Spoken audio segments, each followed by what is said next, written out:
ये है नेटवर्क 33। दोस्तों, आज की कहानी हमें भेजी है हमारे एक सब्सक्राइबर आरती जी ने। तो सबसे पहले आरती जी, आपका बहुत बहुत धन्यवाद अपनी इस सच्ची घटना को हमारे साथ शेयर करने के लिए। दोस्तों, आपको बता दें, वैसे तो आरती जी ने ये कहानी हमारे ही दूसरे यूट्यूब चैनल इंडार्क पर पोस्ट की थी, मगर हमें ये कहानी इतनी पसंद आई कि हम इस कहानी को आज नेटवर्क 33 पर पब्लिश कर रहे हैं। तो चलिए बढ़ते हैं आरती जी की कहानी की ओर। एक ट्रेन अपने निर्धारित समय से काफी देरी से चल रही थी। कारण था सर्दियों के मौसम में धुंध का अधिक होना। ऊपर से रात का वक्त ट्रेन में मौजूद आरती के नाना जी, जो कि उस ट्रेन के लोको पायलट थे, कि उन्हें एक बार फिर ट्रेन को रोकने का सिग्नल मिला। दरअसल आने वाले स्टेशन पर एक ट्रेन सिग्नल न मिलने के कारण पहले से ही खड़ी थी। कुछ देर बाद आरती के नाना जी को वहां से चलने का सिग्नल मिला। तभी उन्होंने ट्रेन का इंजन स्टार्ट किया और चलने से पहले चेतावनी के तौर पर ट्रेन का हॉर्न बजाया, ताकि अगर कोई भी ट्रेन की पटरी के आसपास हो या पटरी पर हो तो वो वहां से हट जाए।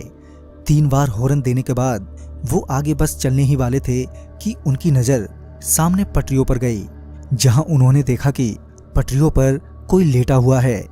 यूं तो धुंध की वजह से कुछ साफ साफ नहीं दिख रहा था, मगर ट्रेन की लाइट से पता चल रहा था कि कोई तो है जो सफेद कपड़े पहने पटरियों पर लेटा है। आरती के नाना जी उसे वहां देखकर हैरान थे।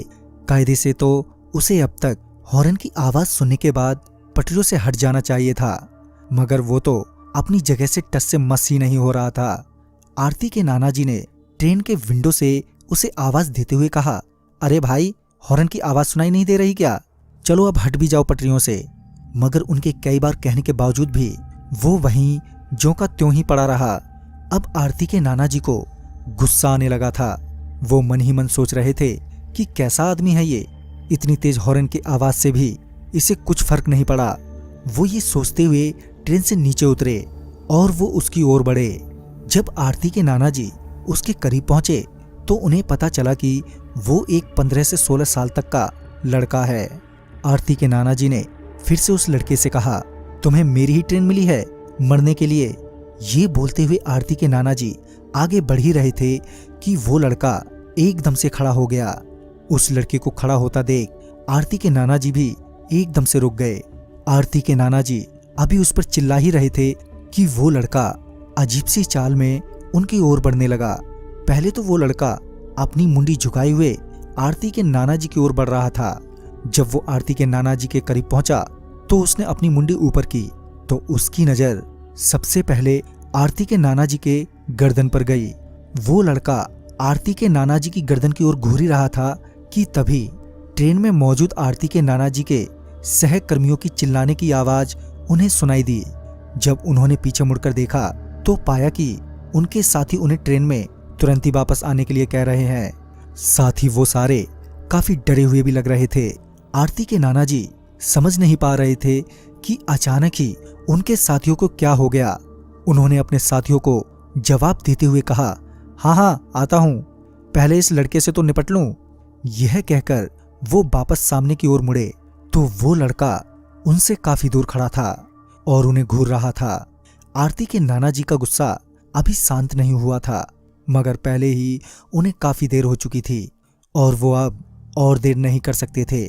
लिहाजन वो वापस ट्रेन के इंजन में पहुंचे, जहां उनके साथियों ने उनसे कहा कि तुम अभी अभी मरने से बचे हो। वो कोई लड़का नहीं था, तुमने शायद उसके पैरों को ध्यान से नहीं देखा। उस लड़के के पैर उल्टे थे। अपने साथियों की बात सुनने के बाद वो एकदम से सदमे में आ गए।